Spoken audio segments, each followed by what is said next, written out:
Is it recording? Yes, it is. Oh.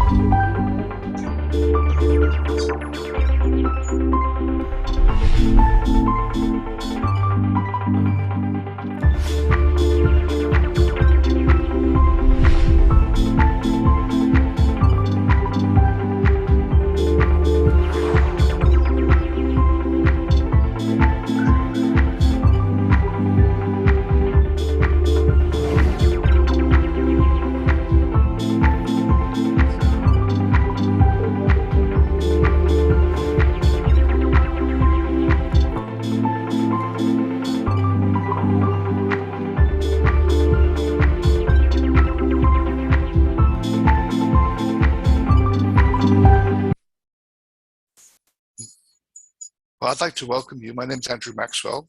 I'd like to welcome you with my colleague, Professor Ali Asghari, to the Best CIFAL Speaker Series. And we're going to be looking at challenges that face the environment and the economy, and the challenges that come from trying to manage both of those. Each week we have a guest speaker who has some expertise and knowledge on that. And it's been my great pleasure to introduce a colleague from York University, Professor Etcheverry, in a couple of minutes. But before that, I would like to start with the formal land acknowledgement, which I'm going to ask Victoria to do today. Hello, everyone. As we are not all gathered in the same space, we recognize that this land acknowledgement might not be for the territory that you are currently on. We ask that if this is the case, you take the responsibility to acknowledge the traditional territory you are on and the current treaty holders. We recognize that many indigenous nations have long-standing relationships with the territories upon which York University campuses are located that precedes the establishment of York University. York University acknowledges its presence on the traditional territory of many indigenous nations. The area known as the Toronto has been taken care of by the Anishinaabe Nation, the Haudenosaunee Confederacy, the Huron-Wendat, and the Métis. It is now home to many Indigenous people. We acknowledge the current treaty holders, the Mississaugas of the Credit First Nation. This territory is subject to the Dish with One Spoon, One Boom Belt Covenant, an agreement to peaceably share and care for the Great Lakes region. So thank you so much, Victoria. So the CIFAL Best Speaker Series was inspired by a challenge from Franz Stronach, where we asked people if they were Prime Minister of Canada to look at what they would do to protect the environment of Canada and the economy of Canada.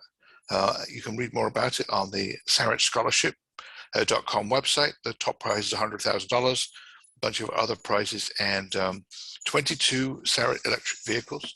So please check it out, tell your friends about it. It's for any students at Canadian universities. The content that we're sharing today and over the next 6 weeks is meant to be to inspire you, to incite you, to inform you, to help you as you move forward on that essay.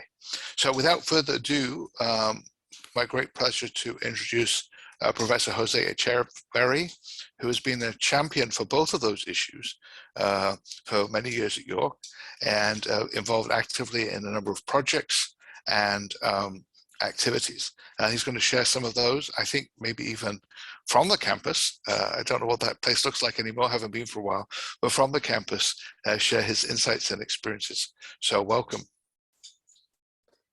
Thank you so much, Andrew, and thank you so much as well, Ali Asghari, for inviting me today. So as my colleague Andrew mentioned, I'm going to do something a little different for all of you. And since this is being recorded, what I did is I created a list of websites that will support all the things that I'm going to tell you. And what I'm hoping to do is have the chance to not take too much time talking. I want to give you a little tour of key facilities in the Kiel campus, which is located by York University subway station. Then I'll hopefully be able to take some questions. if everything goes as planned.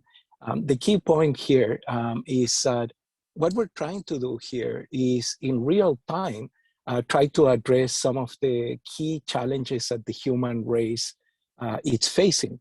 And that cannot be done if you do not have a very clear idea of what the challenges look like. So what I did is I took one of the very, very recent publications that the Office of the President has released, the President of York University, and it's titled Living Well Together. And in that document, you'll see an overview of the strategy to the next stage of land development on this very large campus called the Kiel campus. And then I added the United Nations Sustainable Development Goals and the motto that I like the most, which is Tentanda Via in Latin, but we translated to redefine the possible in English. So that's all behind me. And later on, you will see when I stop to move from location A to location B, a link to an app that it's a very special app that was developed by my friends of the Earth Charter Secretariat. They're based out of Costa Rica from the University of Peace. Can you believe there's a University of Peace that belongs to the United Nations? And that app, what does that it's very spectacular is allow you to compare the United Nations Sustainable Development Goals, there's 17, and also with the principles of the Earth Charter.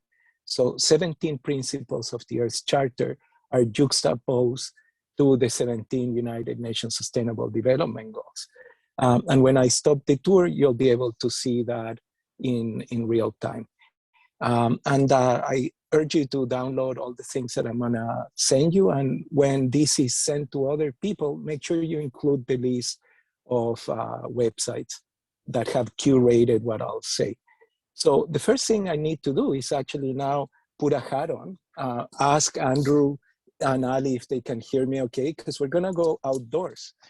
This is not virtual reality, this is for real. And what we're gonna do is, we're gonna talk about climate solutions. So the topics of my conversation have to do with the United Nations Sustainable Development Goals, specifically number 1, which is ending poverty, but also it touches on a number of other ones, most relevantly number 7 and number 13. And for that, I gotta get off this little electric car that I'm in. And let's hope technology accompanies in the road. So I'm gonna get off. Now I'm in the real world, and I'm gonna ask if my colleagues can still hear me okay. I can hear you fine. Beautiful. So what we'll do is we'll start with the problem, so we can actually quantify the problem, because when you quantify the problem, you can actually have the money to solve issues. So here is what I call the problem. So it's not the snow. The snow is what I need to traverse to get to show you. So you can see everything looks really nice, but then all of a sudden, in between the trees, you may begin to see the reason why the street that I'm about to cross, it's called Chimney Road. So what I'll do is I'll give you a very quick tour of the Combined Heat and Power District Energy Facility that we have here at York University, because a lot of people don't see carbon emissions. They don't understand what they look like. Very few people, unless you're an engineer or somebody that works on the energy field, gets to walk close or this close to a Combined Heat and Power District Energy Facility. So we are in Chimney Road of the Kiel campus. All the details about this power plant will be posted on the links that I will do when we take a break. But let me just quickly give you a little tour. I'll do a perimeter of this. So, and Andrew can help. And this facility, what it does, it produces electricity It also produces heating and cooling through a network of district energy. In this specific case, our power plant's very old and it uses steam as opposed to hot water. I don't mean to digress, but this is also what we use a lot, fossil fuels, not just for electricity generation, but for our own fleets. And you can see we got our own pumps for gasoline and diesel. So all of those emissions, greenhouse gas emissions, can be classified as what's known as Scope 1 emissions. And those are within the direct control of the university. You can see a diesel truck that it's used for waste management. And you can also see some of the fleets that we have that are at the moment all combustion engines powered by fossil fuels, as you saw, diesel. And here you can see in real time one problem. When you have an oil spill or a diesel spill, it will go straight to the sewage system, the storm management system. Yep, Andrew? Yeah, can you just explain, I know that you wanted to talk a little bit about the combined heat and energy generation. So can you just explain what it's doing? So what source of energy is it using, and then how is that converting into both steam and electricity? Very good, Andrew. So thanks for that. So you can see here the power plant.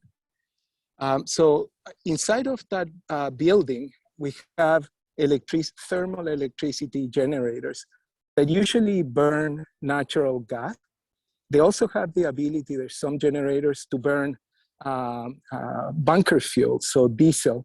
And you can see there's 1, 2, 3, 4 tanks of about 100,000 liters each. So that's for backup purposes. To the side, so what happens every time you turn a thermal generator, you can generate electricity, and also as a byproduct, you generate heat. And that heat in this specific plant, it's captured to be able to heat steam, which is then distributed in about 60% of the buildings of the Kiel campus. So I mentioned to you that this is not a very modern plant. Modern combined heat and power district energy networks use hot water opposed to steam. And that area over there, I forgot to mention, is actually the chilling towers. Energy network is also used to provide cooling in the summer. So at the beginning of the campus development, this district energy network, which is basically pipes that go underneath and around here to about 60% of the buildings, got created to do a more fuel efficient use of energy needs, right? Because when you have a thermal generator and you do not capture the heat, you're in essence wasting it into the atmosphere. In this case, we capture the heat, we get the electricity, which we also use in the campus, but we capture the heat, and in the summer, we do something different with the chilling towers. But at the end of the day, what this allows us is to get 2 products for the price of 1. In the case of you're burning the fuel, you're getting electricity, and you're getting heating and cooling depending on the time of the year. So it's a stepper upper from just an old thermal plant that only generates electricity, but it's not as advanced as more efficient combined heat and power district energy networks like the ones that Markham District Energy has right here a few kilometers from the campus. Or, of course, it's not as efficient as using renewable energy that can be used in buildings today to generate the electricity and power pumps to do geo-exchange systems. Jose, So, where does the natural gas come from? Well, the natural gas comes, good question. It's right here. You can see it comes through pipes. Most of the natural gas that we use in this country, or in this part of the country, it's actually Canadian. Yeah, so we're using Canadian natural gas. And as I mentioned, we also have a storage of diesel. So I'm gonna now we're very close to a major pipeline, right? Does it come from the pipeline straight from Alberta? Well, indirectly, I suppose. Okay. What I wanna now show you is the inside of the plant without going inside, because I don't wanna have to wear a mask or anything like that. And you can see now what a barrel of oil looks like. And you can see right there, Andrew, it actually says Canadian. So this is lubricants rather than diesel, because a power plant like this requires all kind of, oil, lubricants, etc., to operate. And to answer your question, right there, you can see in this case, Andrew, it's made by Petro-Canada, these barrels. But my point to you is, what I want to show you is that the plant, even though it's been in operation for a few decades now, it's kind of reaching its end of life. And you cannot see it maybe too clear. And there's some videos that will be linked so you can see this in a more high definition quality. But the point of the story is that it's not a brand new or a state-of-the-art facility. It is reaching, in many ways, end of life. So we have very good reasons to want to replace it. In addition to, you can see there's security. And you can see that it's not a brand new facility. So from a perspective of end of life of these machines, the case can be made replacements necessary from the perspective of the climate emergency. The case can be made that we need to replace it. And here is, in my personal opinion, the most important reason why we should replace it. Because there are people living right across. You can see here, this is a housing cooperative that has a building, and there is townhouses there, right across the power plant. So from a perspective of human health, it's also a wise move to consider retiring this. Jose, let me ask another question about this. So this is using natural gas. We've seen in Ontario them eliminating coal-fired power stations, and in some cases replacing them with natural gas.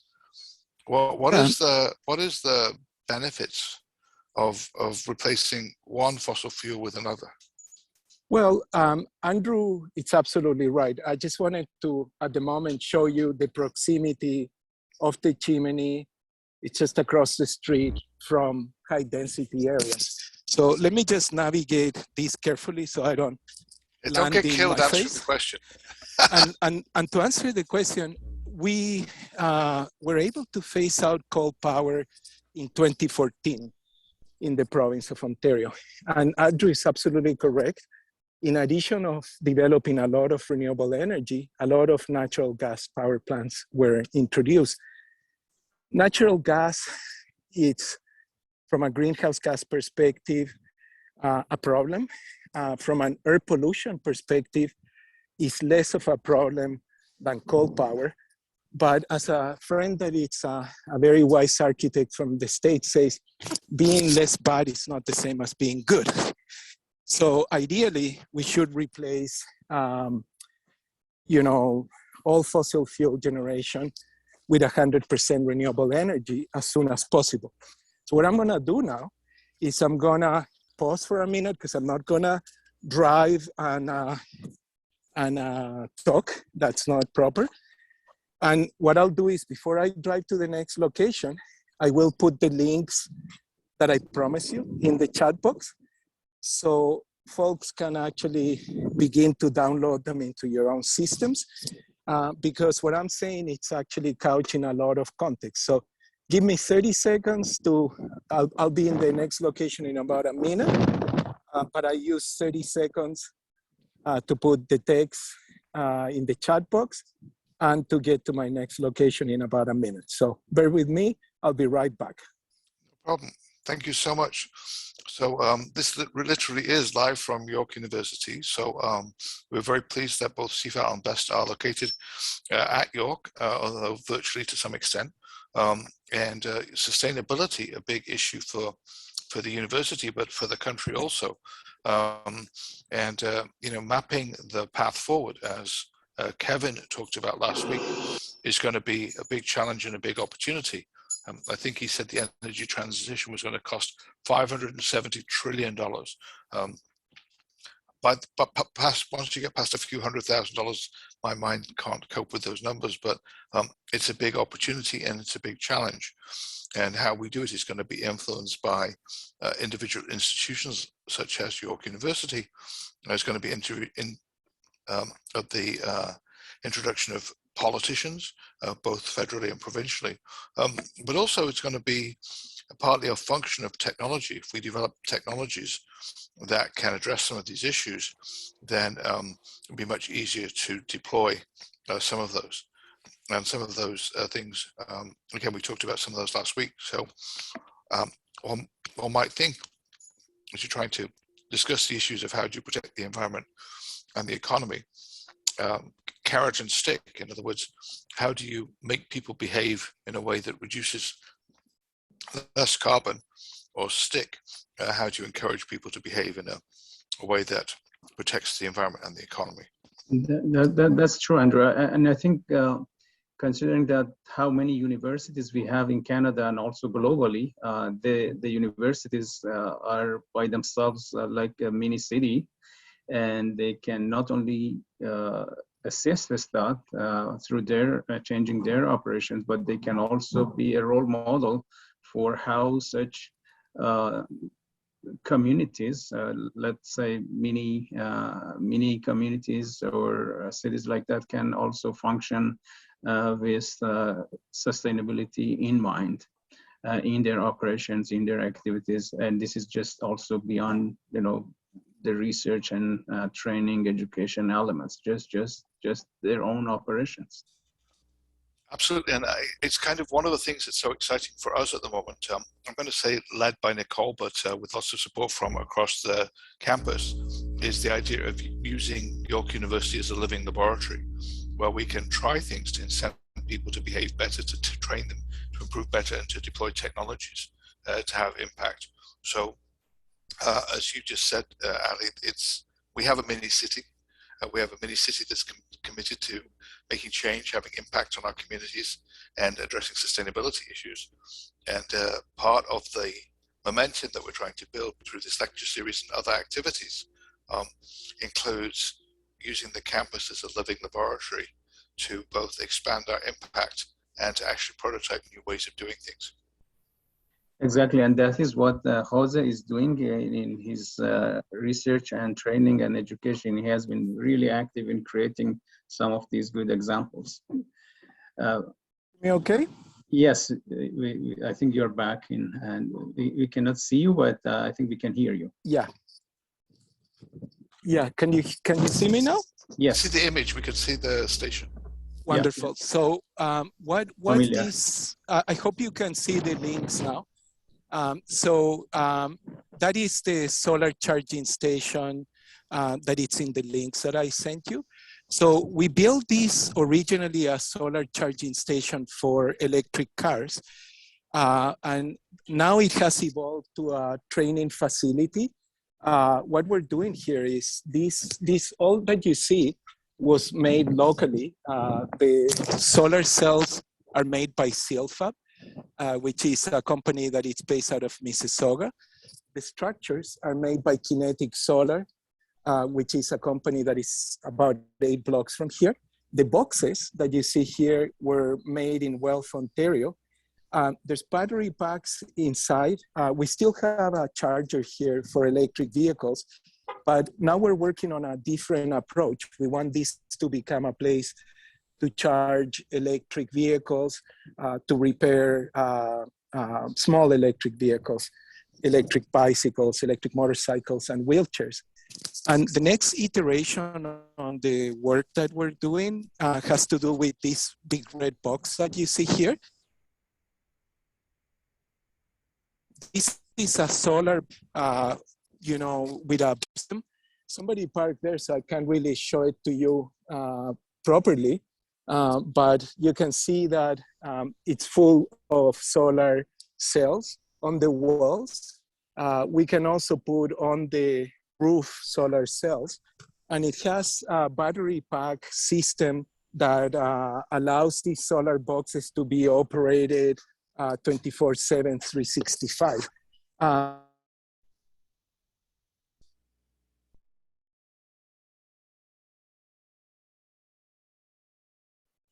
I think we lost Jose, yeah. The boxes are shipping containers from our company partner called Giant Containers. Modules, again, by CIFAL, manufactured in Mississauga. The harnessing systems by the same other company, Kinetic Solar, and the battery packs are created by Hybrid Power Solutions, which is a company that operates and assembles their kits out of Etobicoke. So basically, we went from this to this new prototype. This prototype that you see here, we chose it because it can very easily open up, and it becomes a coffee shop. It can become a vaccine area. And this is a 10-foot container. We can get them double size, so 20 foot, or quadruple, 40 feet. And the idea is very, very simple, is that we can then begin to create the basis for doing stacked markets. So allow me to show you what a stacked market looks like. I have here a copy of the stacked market that my colleagues did in downtown Toronto. And what we're doing is taking it to the sustainability to a higher level of sustainability. And I wanted to show you these things so you can actually begin to understand how we can take the money that we invest on fossil fuels in the power plant that I showed you earlier, and redirect those flows of capital so we can actually obtain our electricity from renewable energy sources, and our heating and cooling can be also done in the same way. What I wanted to have the opportunity to discuss with you is the links that I put on the chat box are what you need to read in preparation to come into study with a person like myself. I'm currently offering courses on climate solutions at the university level, and I'm also offering micro courses and micro credentials with key companies, non-governmental organizations. And at the end of the links that I send you, you will see some mention of the site where we're gonna post the next courses that we're offering. And what I wanted to do was walk you a little bit through the calculations before I open it up for questions and answers. So this solar charging station that you see here was widely copied, and we did that on purpose. We wanted people from other countries, from other parts of the Canadian provinces and territories to copy the technology. And Mohawk College has really taken this to another level. I put a link there on the set of resources that I created for you. What they did there is they took an entire parking lot, like the one we have here, and using a very similar version of these technologies, created a gigantic power plant that generates electricity, clean electricity for Mohawk College in Hamilton. In California, the University of California has also taken this approach. They didn't copy it from me. They came out to the same conclusions. And the campuses, for example, of University of California, Riverside, have very large parking lots with photovoltaics, so electric vehicles can actually be charged with the sun, in essence.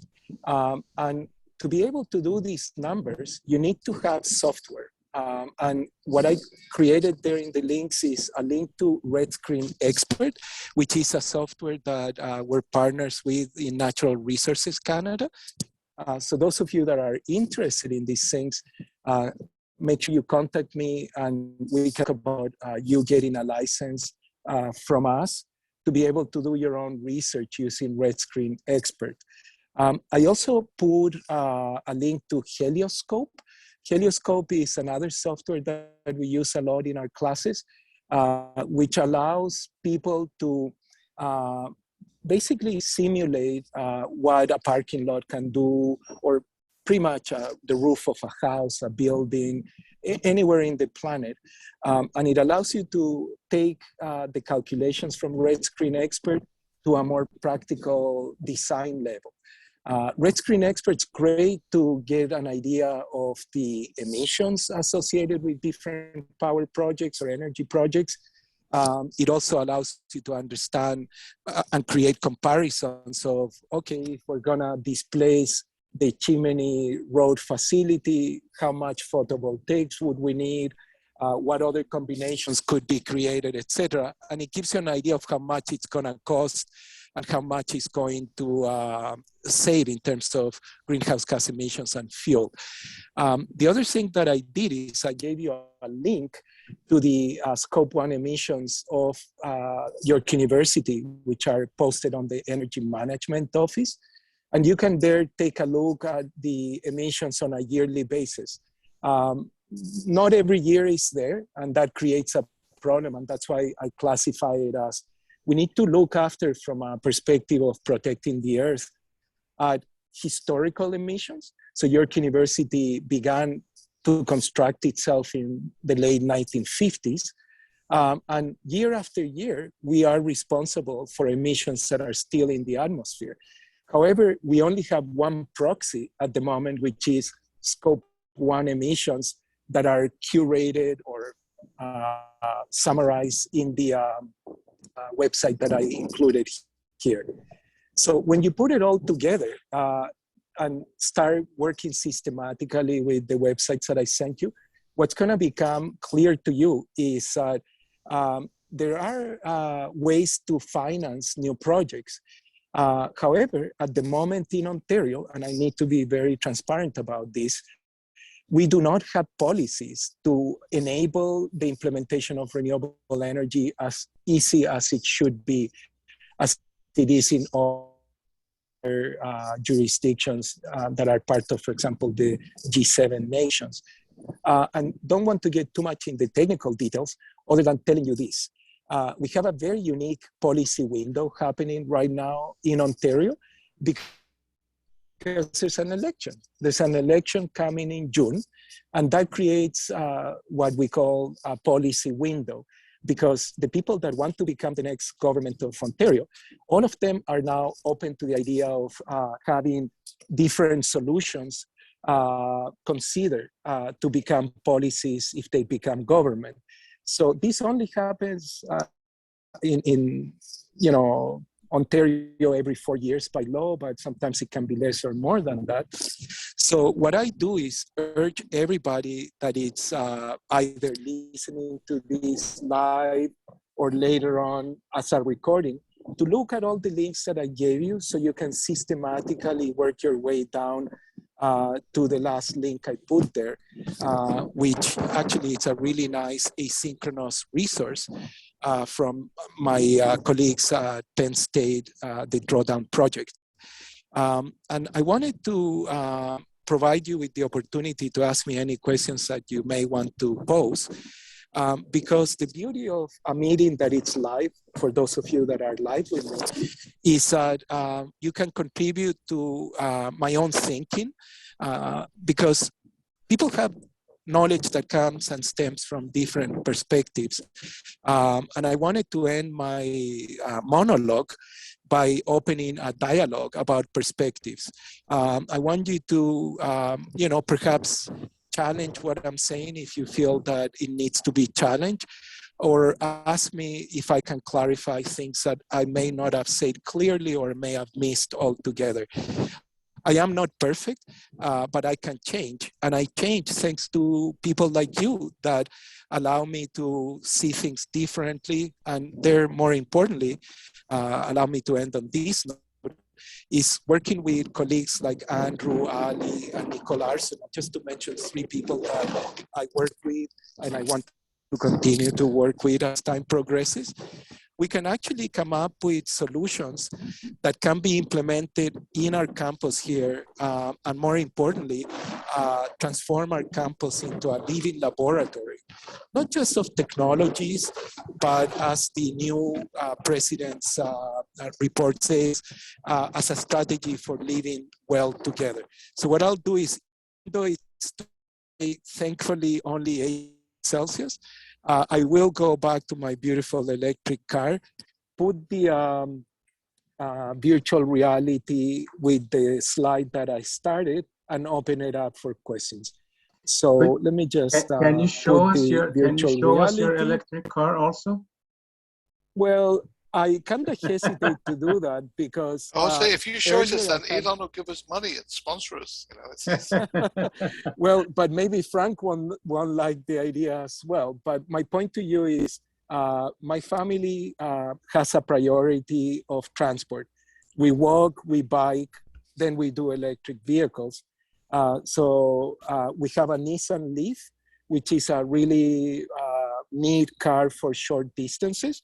And I'm very lucky to have a long-range, all-wheel drive Marvel that takes me throughout North America and allows me to show you things that I couldn't otherwise from my own. So yes, I will do it just for you. So here is what it looks like when I get to my spaceship. And you can see it has a very neat interface. Green with envy is a good analogy. So Ali and I are going to start off and ask you a couple of questions. If anybody else has questions, then please post them in the chat. I want to thank you for kind of stimulating us, bringing the discussion back to earth. So let me ask you like a policy question. So at the end of the day, part of what we're trying to do is prepare students to write an essay called "If I Was Prime Minister of Canada, the Things I Would Do to Protect the Economy and the Environment Are." You mentioned that current legislation, I think you were talking about Ontario, but so it's fine to be specific, make it difficult to introduce some of these green solutions. So before we get on to just the technology and the economics, can you just give us, without being too specific, some examples of where we could be more progressive or proactive in our legislation that would then facilitate more, more greener solutions? Well, so I'm going to give you 2 examples. Can you hear me okay, or is it? Yes, we can hear you fine. That's perfect. Okay. So I'll give you an example. I work with colleagues in the Board of Governors of the university.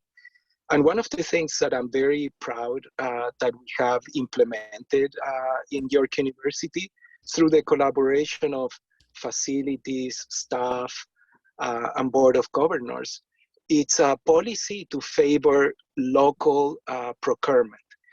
So prior to that policy, any services and goods that the university procures, and we procure quite a bit of services and goods. I mean, think anything from masks to soap to you name it.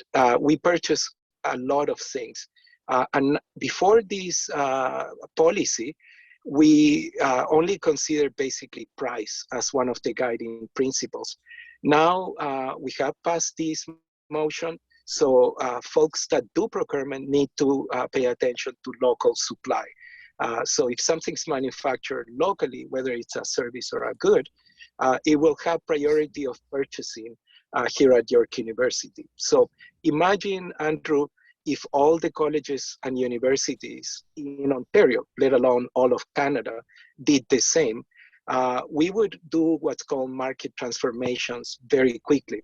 And today, you know, everybody's talking after COVID or during COVID to build back better. And building back better means actually favoring the local economy so we can have sustainable local jobs. So that's one specific example. Now, let me give you a more Ontario sense. I want to challenge you back. You made a specific comment that legislation in Ontario sometimes makes it difficult to do green projects.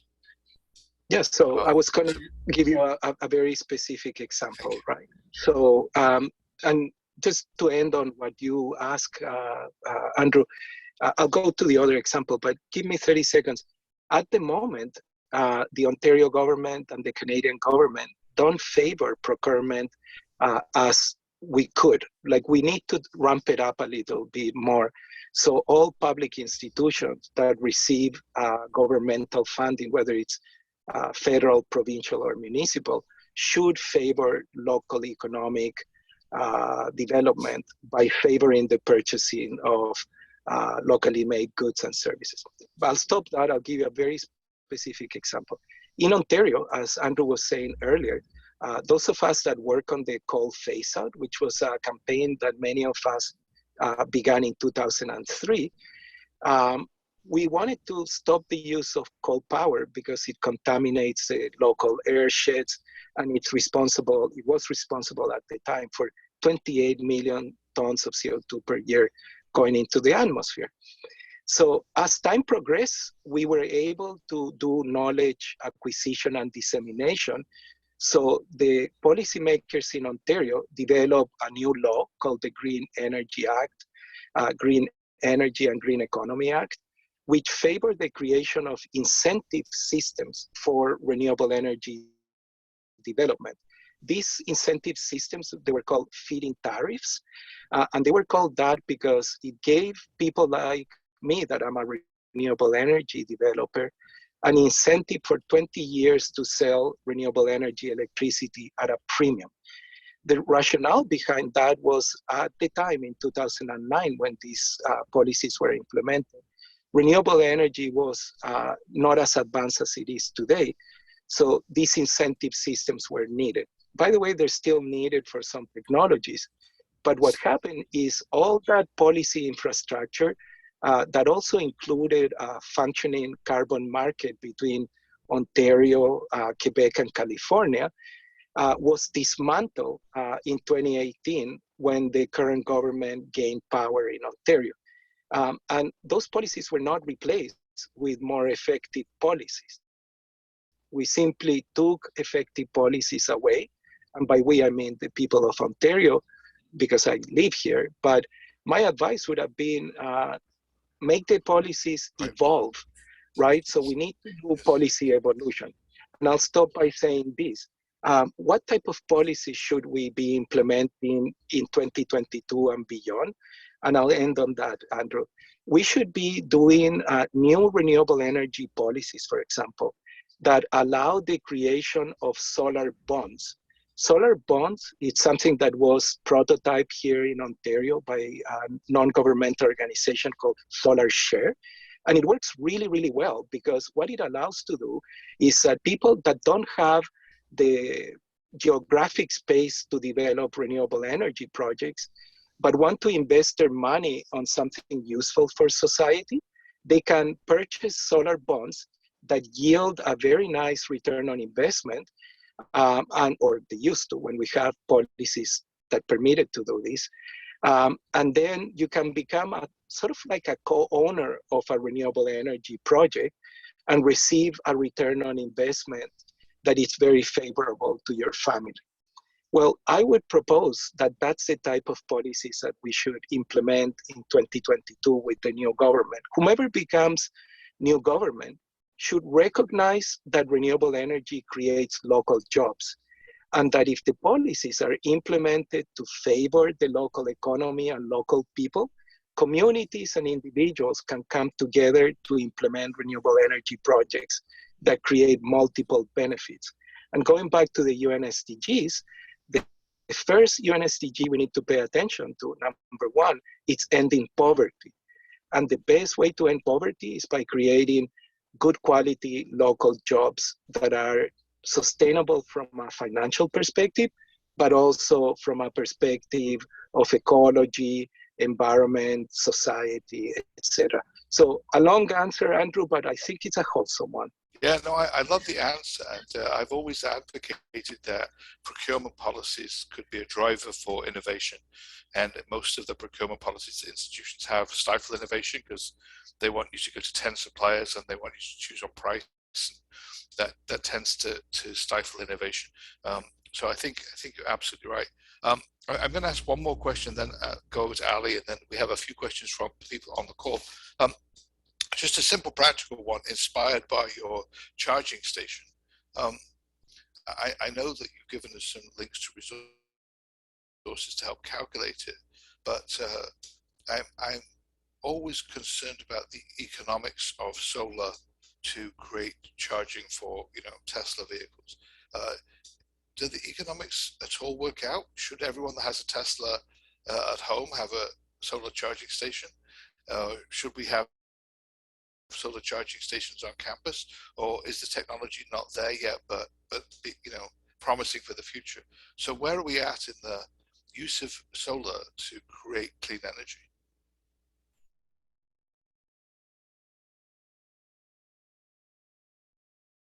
What I did with the magic of technology, I don't know if you can see that, Andrew. Yeah.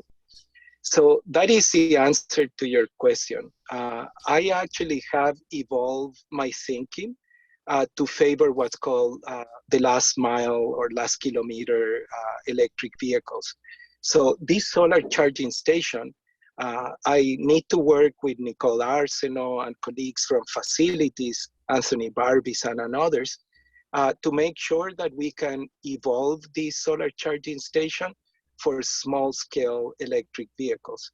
I personally, and to answer your question straightforward, Andrew, I don't think all of us should have Teslas. I think what we should do is create cooperatives so we can share Teslas. And I'm a member of the Tesla Owner Club of Ontario, and I joined that club to talk to other Tesla owners about this. Because I'm very lucky that, and I recognize my privilege. Imagine how lucky I am. I can design solar charging stations. I've built quite a few solar installations in many parts of the planet with my former students, which makes me so proud.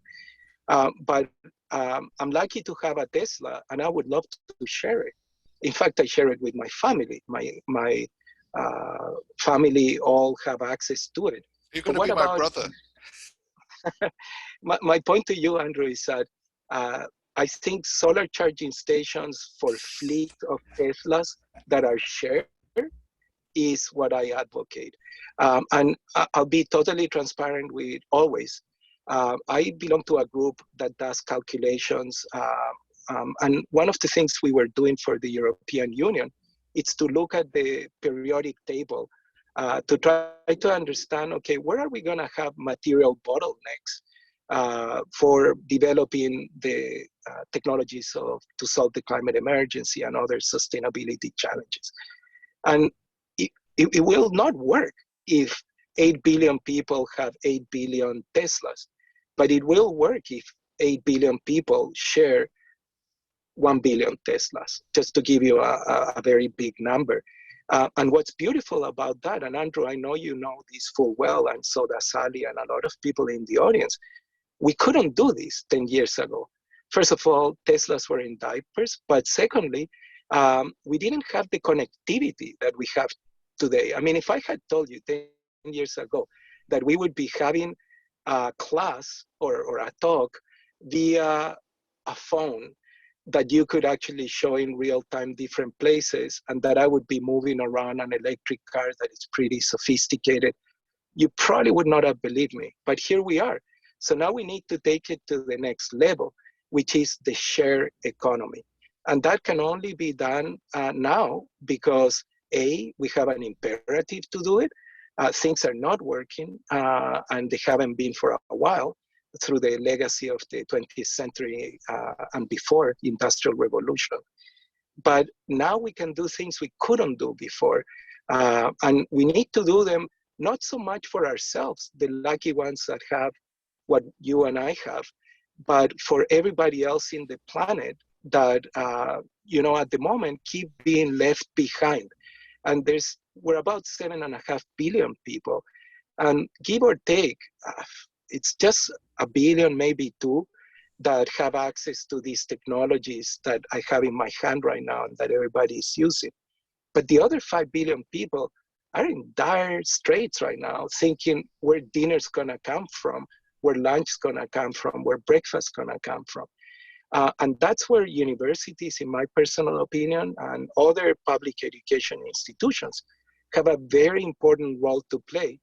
And that's related to policy as well, Andrew. We need to create policies that favor the local economy, as I was saying earlier, but that also give birth to a shared economy, where those that have more can provide to those that have less, and everybody can collaborate to make this planet what it is, the most magnificent planet in, I would say the universe, but maybe you'll think I'm too exaggerated.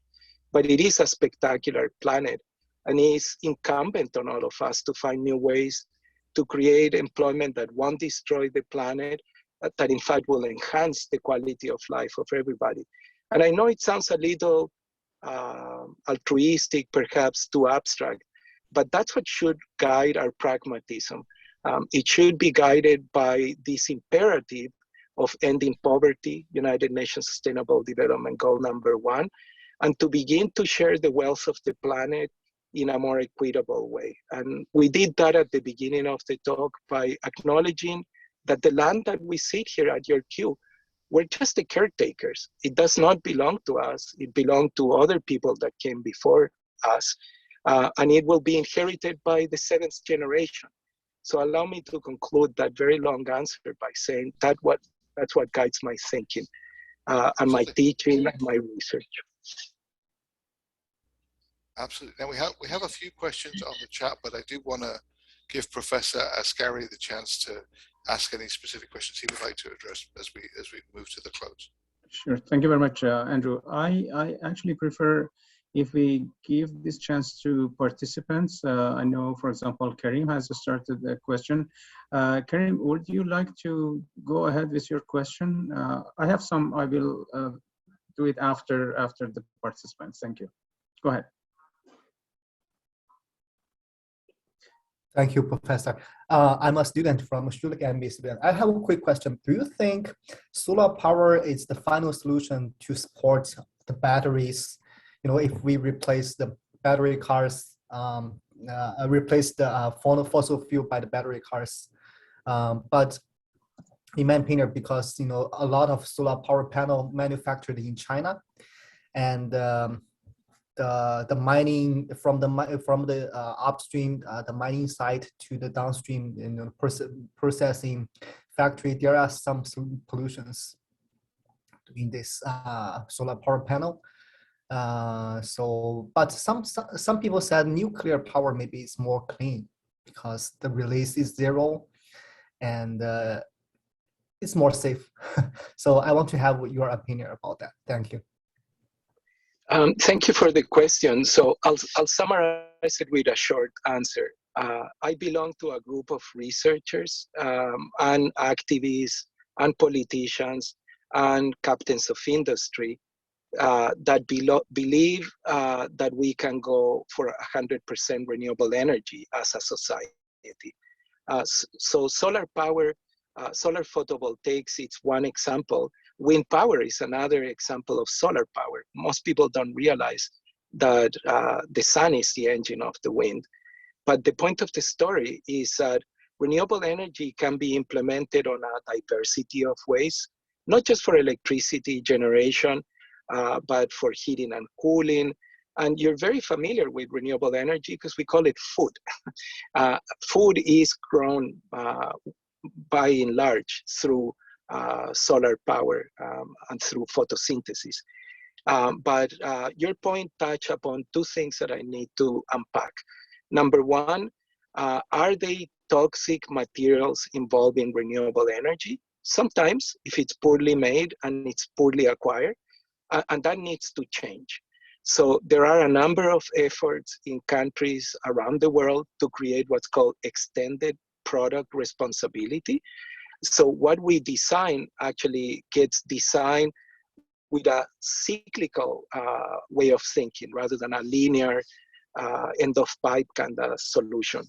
And can we mine, rare earth minerals without destroying the ecosystems? Yes, we do. And the analogy would be surgery, right? Open mining, it's a stupid way to do mining. I mean, imagine blasting with dynamite and creating these humongous disasters to get at, whatever mineral, copper, for example. We can do this like surgery.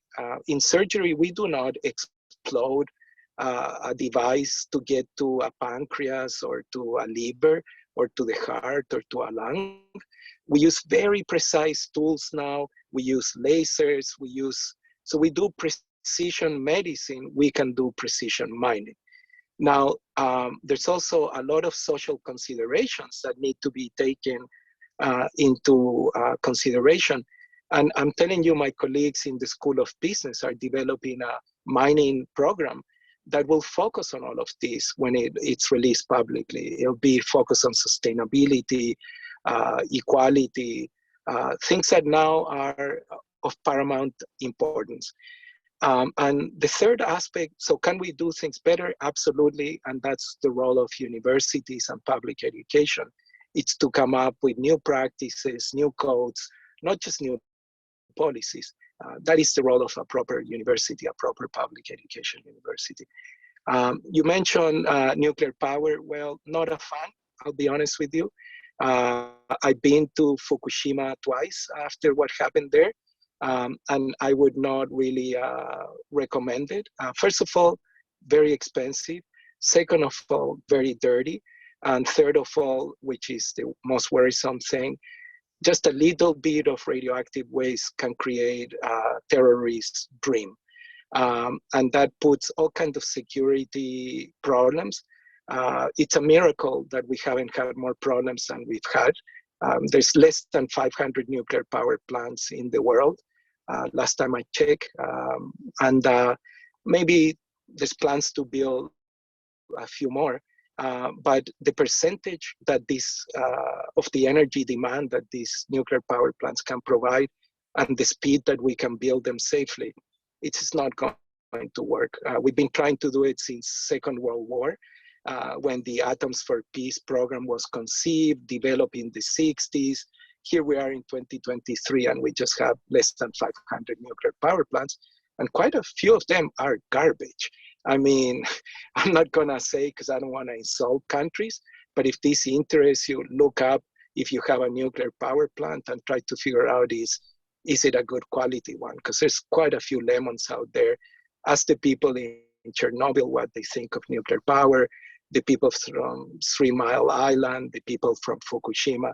So there's quite a few of them. So now renewable energy, on the other hand, can be done in distributed generation approaches. In other words, at the neighborhood, even household level. And that's where it starts getting really interesting.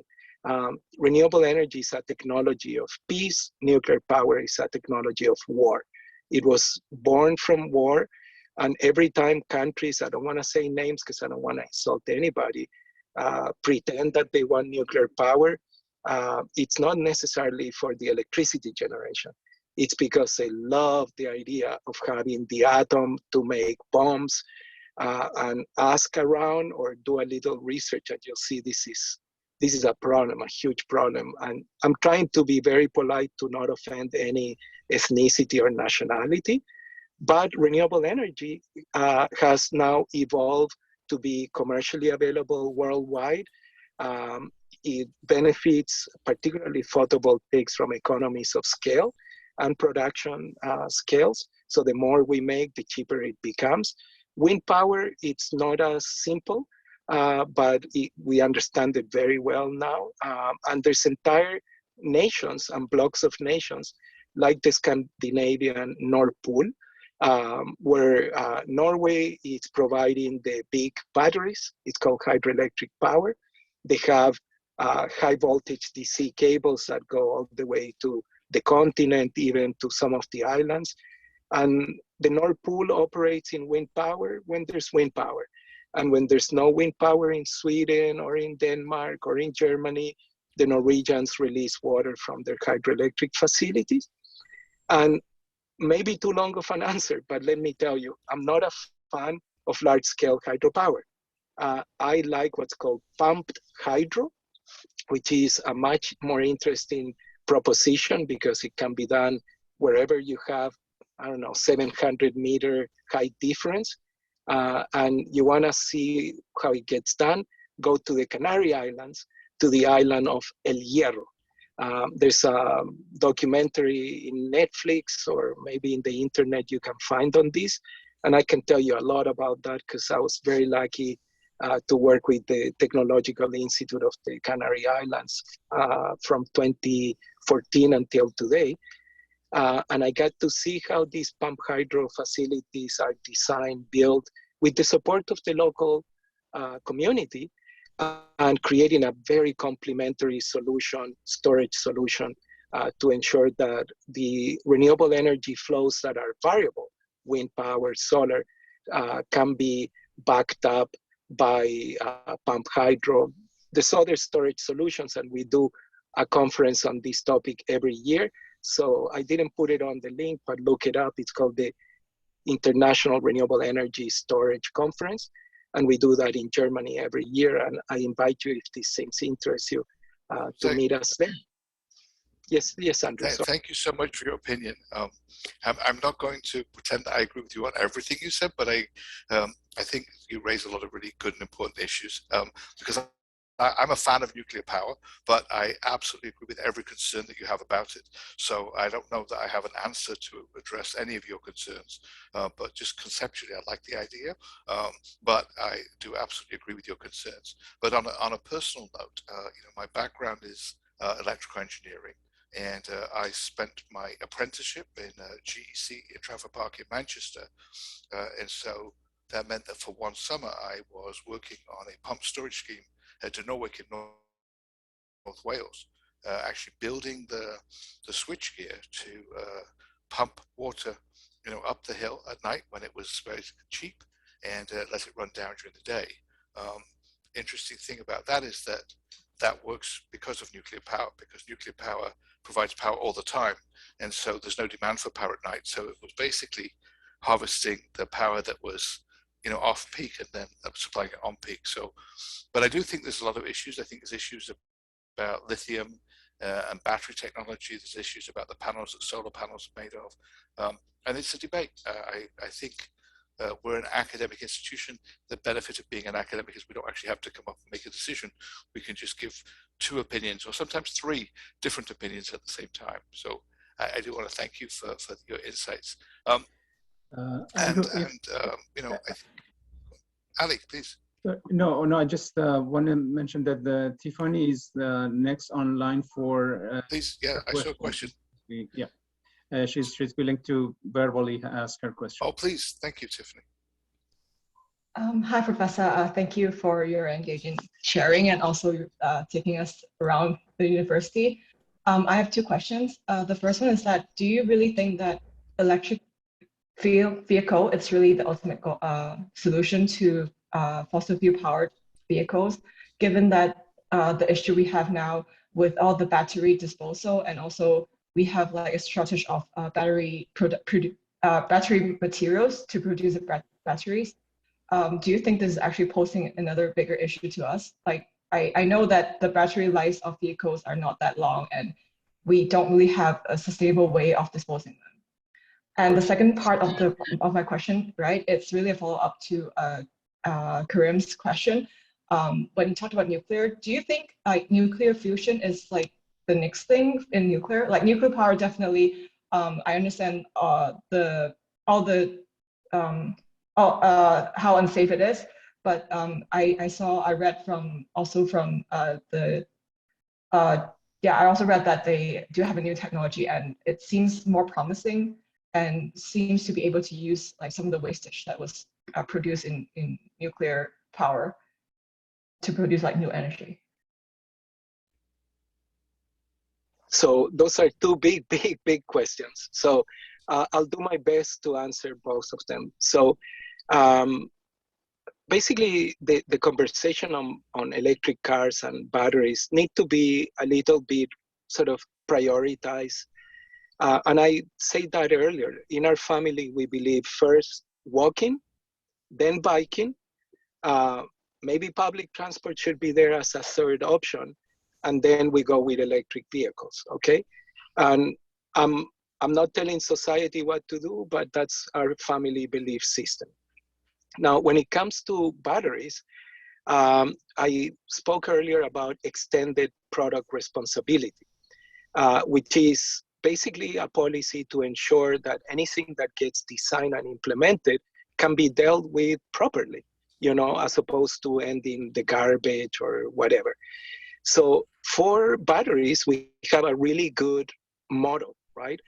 At the moment, unfortunately, in Canada, it applies mostly to lead acid batteries. So everybody is familiar with that type of battery if you have a combustion engine, because it's a little battery on your engine that allows the starting of the combustion reaction.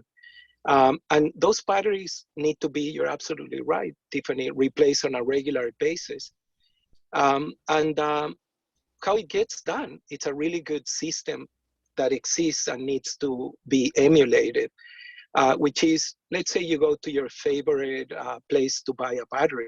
I'm not gonna say which one so people don't think I'm working for anybody specifically, but it doesn't matter where you buy a battery in Ontario, you have to pay a deposit for the battery that you're purchasing for your car. And that deposit is included in the price, and it's meant there to create a financial incentive to dispose of the battery properly. And by that I mean the batteries are all collected and they go to facilities that are there designed to extract the lead and the sulfuric acid from the batteries and to deal with the other components of the battery. The lead gets reused, the sulfuric acid gets treated and reused, and that is the basis of a circular economy. Yeah, I could keep giving you another example, but I'll give it to you in this manner. That same system should be used for lithium batteries and all kinds of other batteries. And we're actually familiar with it because it's based on a deposit refund system that we use in places like the beer store. You know, if you bring your empties back to the beer store or the LCBO, you get a refund back for your empties, and then they're supposed to be ideally reused, if not recycled. So the idea is to take something that would be considered garbage and make it into a valuable resource so other people can extract value by reusing it, reimagine it as the source of another input for another process. So that's the first part of your question. Regarding fusion, and I'm gonna go back to what Andrew was saying. In Canada, we can agree to disagree. We can agree to disagree on a number of things. That doesn't mean we stop being friends. It means that we just, certain issues we may not necessarily agree. I like fusion because I like the sun. I think it was created very well. It was put very safe, far and away, but close enough to our planet. And my research is about how to use the sun to create heating, cooling, electricity, and all the energy needs that the human race needs. So will it become doable in my lifetime? I don't know. I'm intrigued by the possibility, but also I have learned to temper my scientific curiosity with a bit of a socio-technical analysis and assessment of whether something makes sense or not before we actually implement it. So yeah, that's, I know a little bit of a vague answer, but I keep an eye on research and we'll see. I mean, at the end of the day, the technologies that we have today versus the ones, if we continue to evolve, will be very different. So I believe that we need to, when it comes to energy or transportation or any of the other challenges that we have, housing, it's a big one too, food, we need to continue to do research to find new solutions. Thank you. Yeah, I hope think proper. it's great. I think you know, the reality is that you know, I'm an engineer, and so we're always looking at advances in technologies, and some things happen like 10 times faster than you ever expect them to happen, and some things that we've been working on for 30 years or 40 years still haven't been addressed, and maybe they never will. So it is great. I love the example about the circular economy that Jose gives, about maybe you can stimulate some of this by incentives, financial incentives. You know, the beer bottle deposit is a great system. Maybe you can do it by education, by educating people not to put litter on the street or punishing them.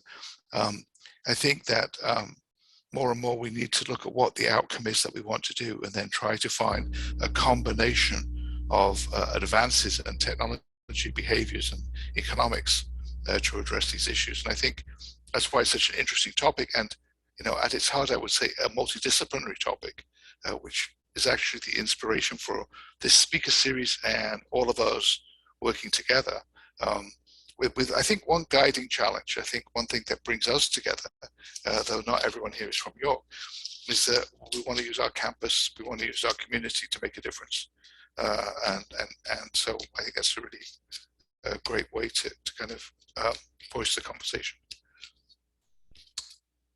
Ali, do you have any more questions? Yes, thank you very much. I know we are running close to the end of the session, but I have one probably, depending on the answer, last question, unless there is anything from the participants. And my question is about, you know, again, going back to economy and environment. And that is also related to basically from where you started the discussion and conversation today. That is relationship between construction and building and the environment. We know, you know, construction plays a major role in the economy. And at the same time, they are having a lot of possibilities, opportunities in changing the situation, and also, if not, degrading the situation. What's your take on this? You know, how much role construction can play in this endeavor, and how best a government basically can make this toward a more sustainable, you know, approach and solution in focusing on construction as a major player in the economy. I stop here. Thank you. Thank you, Ali. That is a very impeccable question, because I'm not sure where the audience stems from or where they're based geographically. But I can tell you that housing is a huge problem. And for me, even, and for a lot of young people, younger people, even older people, I've seen it skyrocket, like all of us. And, you know, it's a bit of an ironic problem to have in a country like Canada, where the bulk of the land is actually owned by the government. We call it crown land, as a legacy from the days when we were part of the crown. So we have a very crazy situation that the land that is held in private hands, it's being used more and more as a commodity, creating speculation and very prohibitive prices. Can we do things different? Well, yeah, we can, and we have in the past. So I'm not gonna move because it'll be dangerous to drive, but I urge you to take a look at what's at the end of this parking lot. I don't know if you can see that, but that's affordable housing that was built in the 1990s, right here in York University. Incidentally, that is a solar wall as part of the cooperative. And it was built when housing was not as prohibitive as it is today, but it got built because the best way to lift people out of poverty is through having home ownership that it's actually affordable. And I'm looking for a different background because I want you to see, the possibilities of what's doable today. I'm gonna give you an example from a different part of the world. That's a very old house that got renovated in Chile. And I show you that just to take you to a different context, to not be Canadian-centric. And in Chile, like in Ontario, housing has become incredibly expensive, difficult for people to acquire. And there's millions of houses that are gonna be needed to be built in Chile.